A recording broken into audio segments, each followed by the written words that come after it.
Kristen perlu mematikan dosa? Satu, karena orang Kristen masih memiliki natur, warisan, bawaan. Ya, bawaan dosa dari Adam dan Hawa itu masih ada di dalam daging kita ini, Bapak. Masih ada dalam tubuh kita ini, Bapak. Masih ada dalam panca indera kita ini, Bapak. Itu masalah. Sehingga apa? Kita masih terus berjuang dan melawan. Larikan dari berbagai bentuk dosa-dosa itu sendiri. Roma pasal 7 ayat 14 sampai 15. Dan Roma pasal 7 ayat 17 dan ayat 20, 21, 23. Jadi Bapak Ibu, karena manusia lama kita, kedagingan yang kita pakai ini kan belum lenyap, belum dimusnahkan, belum diganti oleh Tuhan dengan tubuh yang baru. Walaupun kita sudah sungguh-sungguh betul beribadah secara pribadi. Bapak Ibu yang Yesus Kristus. Ya, dosa yang melekat dalam daging, virus dosa yang melekat dalam daging kita ini masih terus menggoyang-goyang kita, menarik-narik kita, membujuk-bujuk kita, merayu-rayu kita, mempengaruhi kita untuk menyimpan dan melakukan dosa di hati, pikiran, perasaan, tindakan, dan walaupun kita sudah sembuh betul. Maka untuk itu sebenarnya kita perlu hidup dipimpin dan dikuasai oleh roh Allah.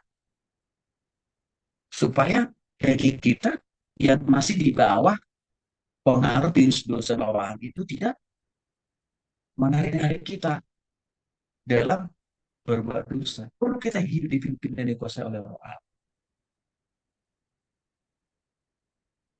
Kalau tanpa hidup dipimpin dan dikuasai oleh roh Allah, kita akan selalu jatuh bangun, jatuh bangun, jatuh bangun, jatuh bangun. Ya, Bapak Ibu, ada dosa yang berbeda, ada dosa yang berbeda yang kita lakukan setelah kita bertobat tidak begitu sebelum. Kalau setelah kita bertobat kepada Yesus, kita itu hanya berpotensi jatuh.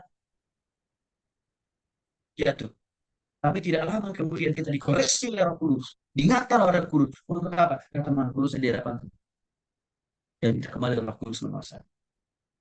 Dia orang yang sudah bertobat kepada Kristus pasti berpotensi jatuh dalam dosa. Tapi hidup dalam dosa tidak. Sebab hidup dalam dosa itu artinya apa? Setiap menit, detik, menit, jam, hari, minggu, bulan, tahun, dosa ada terus. Yang ada di hati, pikiran, perasaan, tindakan, dan perbuatan. Kenapa? Karena dia belum ada Roh Kudus. Nah, kalau kita yang sudah bertobat kepada Kristus hanya bisa jatuh sesekali. Tapi setelah itu diingatkan oleh Roh Kudus. Nah, namun begitu Bapak Ibu yang dikasih oleh Tuhan Yesus Kristus. Walaupun kita ini masih berpotensi jatuh dalam dosa, tidak berarti kita tidak perlu menyelesaikan masalah pergumulan itu enggak perlu selesaikan juga. Caranya gimana? Dia akan turuti Roh Kudus bekerja, berbicara di hati dan pikiran. Alasan yang kedua, mengapa orang Kristen perlu mematikan dosa? Karena dosa telah mengganggu hubungan kita dengan artinya kedekatan kita, komunikasi kita dengan Tuhan itu terganggu akibat daripada dosa itu. Jadi dosa dalam hidup orang Kristen akan mengganggu sukacita. Saya kasih contoh Bapak. Waktu kita sudah sungguh-sungguh bertobat kepada Yesus, jatuh dalam dosa, bukan hidup dalam dosa. Karena hidup dalam dosa itu terus menerus. Kalau jatuh itu sesekali. Waktu kita jatuh dalam dosa, konkretnya aja Bapak. Waktu di hati kita muncul dosa atau di pikiran, ya berbohong misalnya. Langsung setelah itu situasi terjadi, kan langsung hati kita terganggu, pikiran kita terganggu. Artinya apa? Kita tidak mengalami ketenangan, kedamaian. Jadi kalau kita langsung cepat-cepat mengakui dosa itu. Nah itu contoh. Jadi Bapak Ibu, dosa juga membuat kehidupan rohani kita macet. Jadi artinya apa? Kalau terlalu sering juga kita jatuh dalam dosa sebagai orang yang sudah bertobat kepada Yesus, ya akan ada penghambat pertumbuhan rohani kita di hadapan Tuhan. Ya. Doa kita hanya Tuhan jawab hanya pada satu waktu tertentu. Artinya apa? Tidak lagi setiap waktu, setiap saat, dua dan pergumulan kita dicapai oleh Tuhan. Apa? Karena kita selalu cenderung jatuh dalam dosa. Ini dampaknya karena itu. Untuk itu Bapak Ibu dikasih oleh Tuhan Yesus Kristus. Perlu ketaatan dan kesetiaan kita untuk selalu hidup dipimpin dan dikuasai oleh Roh Allah. Contoh lain dampak kalau kita masih lebih cenderung jatuh dalam dosa, berbagai kegagalan masih berpotensi taman Bapak. Walaupun mungkin tidak sesering, tidak separah yang dia kegagalan ya yang dialami orang yang belum total belum bertobat, tapi masih berpotensi gagal. Saya kasih contoh, kita sudah bertobat di masyarakat pribadi, buka usaha tidak langsung serta merta. Tuhan buka dan luas pintu berkat. Kadang-kadang masih ada kegagalan kita. Mengapa itu bisa terjadi? Karena kita masih cenderung jatuh dalam dosa. Karena kita tuh kita dalam dosa, merusak kedekatan kita dengan Tuhan, menghalangi dua kita mencapai Tuhan, dan sekaligus juga menghalangi penyakit juga bisa kita alami sebagai konsekuensi dari ketidaktaatan kita kepada Tuhan sebagai orang yang sudah sungguh-sungguh bertobat terima Kristus karena tidak hidup dipimpin oleh Roh Allah.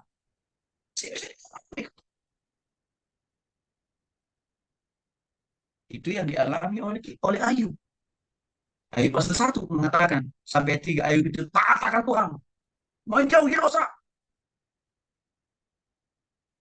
Ayub itu ya, di tengah-tengah ketaatan daripada Ayub itu rupanya dia masih berpotensi juga jatuh dalam dosa, bukan hidup dalam dosa jatuh. Maka untuk itulah Tuhan masih mengizinkan dia mengalami sakit penyakit, kegagalan dalam usaha dan bisnis. Karena pekerjaan simbolis tentunya bukan karena kerja. Yang mau saya tekankan dalam hal ini adalah, ya, kita perlu hati-hati mencegah hati pikiran kita supaya jangan lagi senang, cenderung jatuh dalam dosa. Jangan Bapak Ibu. Karena mengganggu hubungan dan juga menghalangi berkat Tuhan. Kabar baiknya, Kristus telah mematikan kuasa iblis dan dosa di dalam diri orang yang sudah sungguh-sungguh bertobat pada Kristus. Artinya apa Bapak Ibu? Waktu kita sungguh-sungguh bertobat di rumah secara pribadi, dominasi, dominasi iblis dan dosa tidak lagi total di dalam diri kita. Karena iblis tahu ada kuasa yang lebih besar di dalam diri kita, melebihi daripada kuasanya. Itu kuasa siapa? Kuasa Tuhan Yesus Kristus. Iblis tahu itu Bapak. Maka kematian Kristus di kayu salib menjadikan termahal, terindah, teristimewa yang harus kita maknai, yang harus kita aplikasikan di dalam kehidupan kita sehari-hari. Pertanyaannya, bagaimana cara Kristus mati? Mematikan dosa dalam diri kita. Yang pertama, salib. Apa arti makna dari salib itu? Bagi kita orang yang sudah percaya bahwa Yesus itu mati di kayu salib, artinya apa? Semua dosa dan kesalahan kita telah dimatikan di kayu salib, telah dipakukan di kayu salib, telah diputuskan di kayu salib, telah dihancurkan di kayu salib. Itu relevansi dosa kita dengan kematian Yesus. Maka untuk itu Bapak Ibu seperti saya katakan tadi, jangan lagi kita mempergunakan mata, telinga, tangan, dan kaki kita untuk apa? Berbuat dosa. Tapi apa? Mata, telinga, kuping, kaki kita, roh, jiwa, dan tubuh kita harus mati terhadap dosa. Tidak lagi kita menyalahgunakan panca indera kita untuk berbuat dosa. Kalau ini dipahami oleh semua orang Kristen di masa-masa pasca ini, aduh Bapak Ibu, saya yakin banget orang Kristen tidak lagi menjadi penambah jumlah tingkat kriminalitas di Republik ini. Kalau semua orang Kristen merayakan pasca memahami arti dalam. Tapi saya melihat ya, perayaan pasca yang dilakukan oleh gereja-gereja orang Kristen tiap tahun masih hanya sekedar selebrasi. Masih hanya sekedar perayaan biasa. Masih hanya sekedar dongeng yang mempertontonkan kengerian demi kengerian yang dialami oleh Yesus waktu disalib di salib itu. Masih hanya semacam drama Korea. Mengapa? Karena orang Kristen yang drama Korea itu tidak tidak langsung memaknai bahwa dia perlu dari dosanya, kalau dia perlu mati terhadap dosa.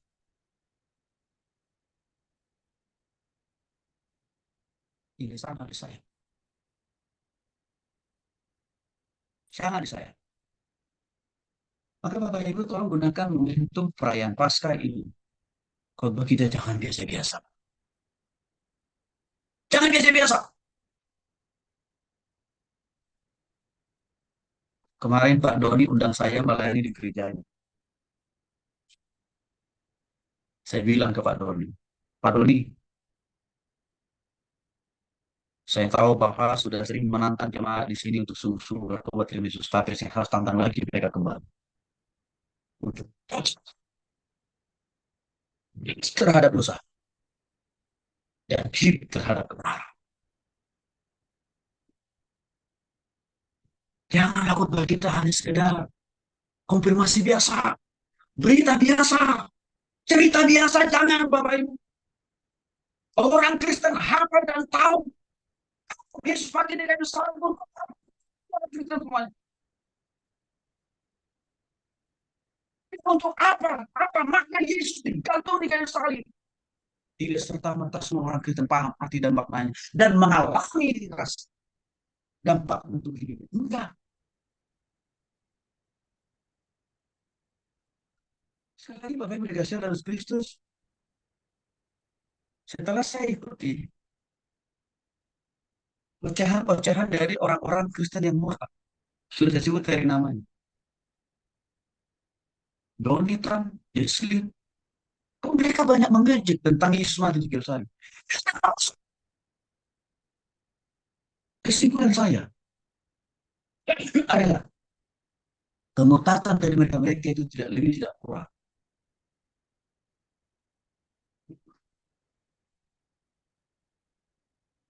Karena pastor, no, pendetanya tidak jelaskan dengan benar.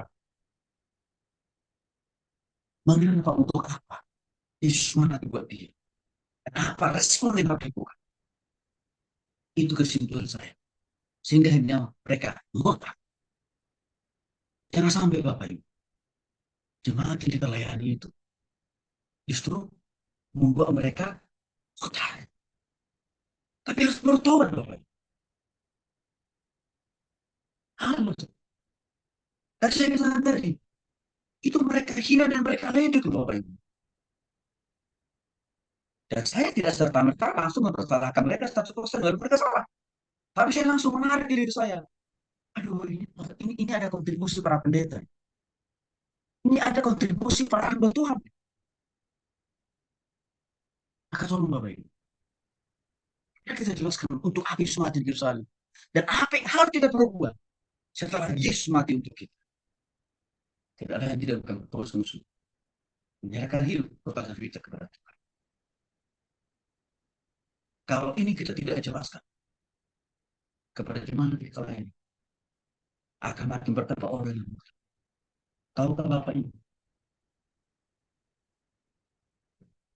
yang Muhammad yang menyesalkan yang disampaikan oleh orang-orang Kristen yang murtad tadi apa yang terjadi. Karena mereka terus berulang itu di media TikTok dan YouTube, apa yang terjadi? Semakin banyak orang Kristen murtad. Akibatnya terpengaruh oleh paham pemikiran mereka menyesatkan itu. Makanya dalam hal ini Bapak Ibu, posisi kita ini ada dua strategis loh Bapak Ibu. Strategis banget. Memberikan pemahaman, pencerahan, dan bahkan juga meluruskan proses yang diri. Penting banget. Maka saya minta pesan kepada Bapak Ibu. Tolong Bapak Ibu, gunakan momen pasca ini. Ya, untuk apa? Tanpa mereka sungguh berbuat kepada Yesus. Jadi kita hanya dosa, hidup untuk kebenaran. Supaya apa yang pasti yang kita lakukan tiap tahun tidak hanya seremonial. Tidak hanya buang-buang waktu, tidak hanya buang-buang tenaga, tidak hanya buang-buang pulpen atau berjuang.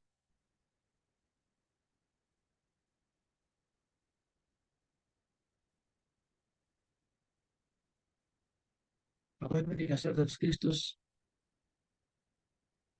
waktu Yesus mati di kayu salib, artinya dia mengalahkan kuasa dosa. Sehingga kita yang sungguh-sungguh bertobat dan percaya Yesus mati untuk kita.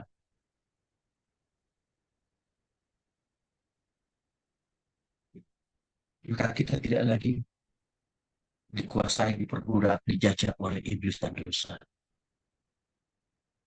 Enggak lagi. Saya mau kasih contoh Bapak Ibu. Mana kematian kebangkitan Kristus itu. Simpel saja. Ya, kalau maknanya sudah kita dapatkan dengan bertobat, terima kematian Yesus sebagai menghapus dosa kita. Kalau kita terima maknanya dan kita imani apa yang terjadi, sangat tanpa konkret. Dosa kemalasan harus bisa kita lawan. Jauh dulu Bapak Baik. Malas itu salah satu bentuk dosa. Malas itu salah satu bagian yang bisa. Untuk itulah kenapa penulis Amsal memberikan kita pembelajaran yang berharga dengan mengatakan, malas, cepat dari semua. Bapak Ibu itu pelecehan itu. Masa manusia yang punya akal dan pikiran disuruh oleh penulis Amsal belajar dari semut. Yang notabene-nya semut itu tidak punya akal dan pikiran seperti kita. Nggak pernah sekolah, nggak pernah tidak, nggak punya ijazah itu semut Bapak Ibu. Kenapa kita harus diingatkan? Itu malas belajar dari semut. Karena penulis Amsal tahu malas salah satu dosa yang sering dilakukan oleh banyak orang hari-hari. Apa konkretnya Pak Tony malas itu? Malas berdoa, malas baca kitab, malas saat teduh, malas belajar firman, malas hidup dalam kebenaran, malas hidup dalam kekudusan, malas melakukan pekerjaannya, malas mengembangkan bisnisnya. Jangan lupa itu juga dosa. Saya berharap Bapak Ibu dengan kita belajar di Tuhan ini dan kita lihat, kalau jangan Bapak Ibu ketika pembelajaran kita dapat waktu kuliah ini dengan cara apa? Nggak perlu lagi berdoa, nggak perlu lagi satu, nggak begitu ceritanya Bapak Ibu. Semua yang kita pelajari ini harus makin menyemangati Bapak Ibu. Lebih apa? Rajin berdoanya, rajin saat teduhnya, rajin baca kitabnya, rajin berusahanya, rajin berbisnisnya, rajin bekerja, dan perlu mematikan dosa. Satu, karena orang Kristen masih memiliki natur, warisan, bawaan. Ya, bawaan dosa dari Adam dan Hawa itu masih ada di dalam daging kita ini, Bapak Ibu. Masih ada dalam tubuh kita ini, Bapak. Masih ada dalam panca indera kita ini, Bapak. Itu masalah. Sehingga apa? Kita masih terus berjuang dan melawan. Tarikan dari berbagai bentuk dosa-dosa itu sendiri. Roma pasal 7 ayat 14 sampai 15. Dan Roma pasal 7 ayat 17 dan ayat 20, 21, 23.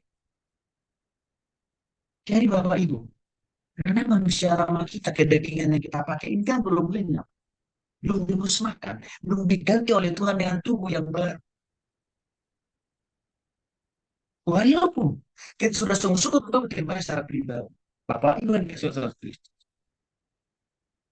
Ya, dosa yang melekat dalam daging, virus dosa yang melekat dalam daging kita ini masih terus menggoyang-goyang kita, menarik-narik kita, membujuk-bujuk kita, merayu-rayu kita, mempengaruhi kita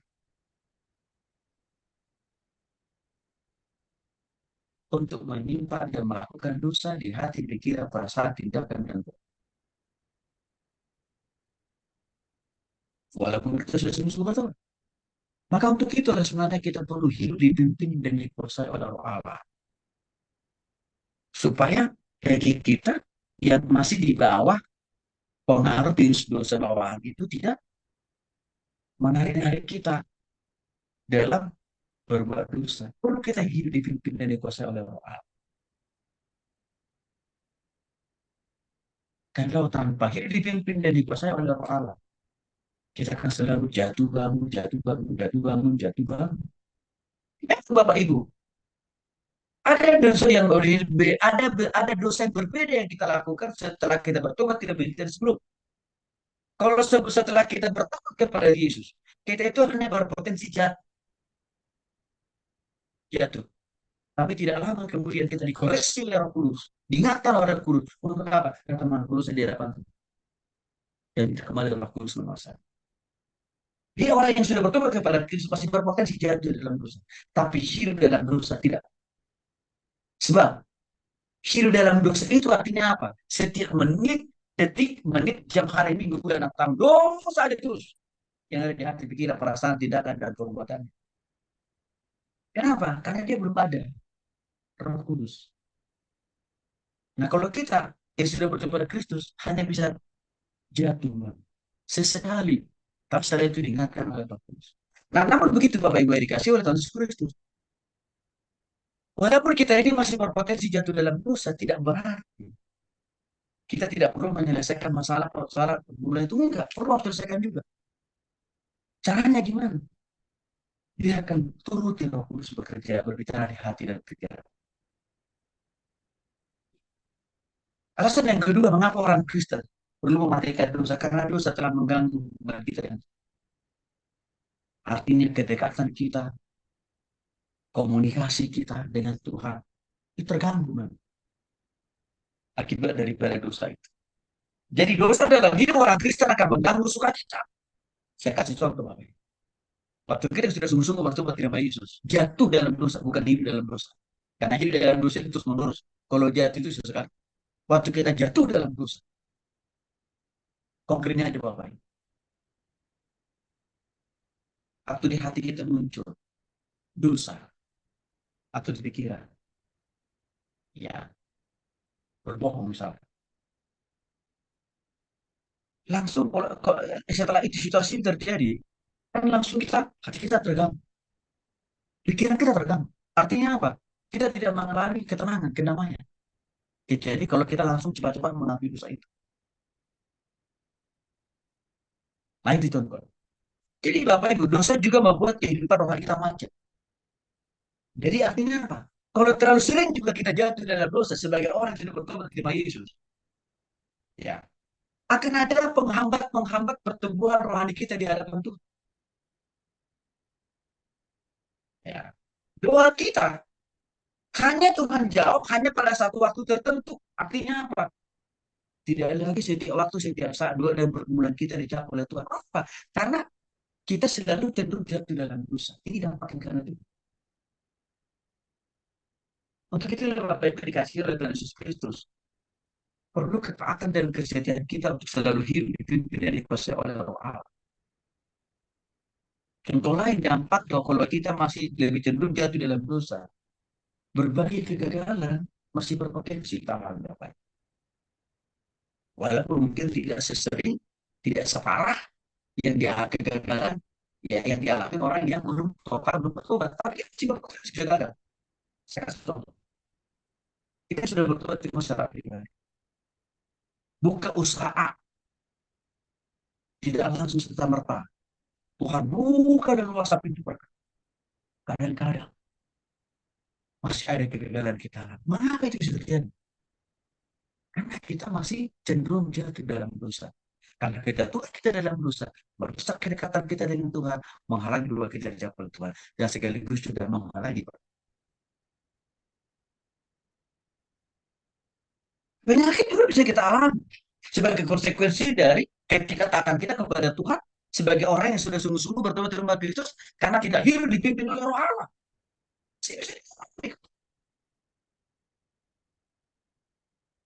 Itu yang dialami oleh Ayub. Ayub pasal 1 mengatakan sampai 3 Ayub itu taat akan Tuhan, menjauhi dosa. Ayub itu ya, di tengah-tengah ketaatan daripada Ayub itu rupanya dia masih berpotensi juga jatuh dalam dosa, bukan hidup dalam dosa jatuh. Maka untuk itulah Tuhan masih mengizinkan dia mengalami sakit penyakit, kegagalan dalam usaha dan bisnis karena pekerjaan simbolis tentunya bukan karena kerja. Maksudnya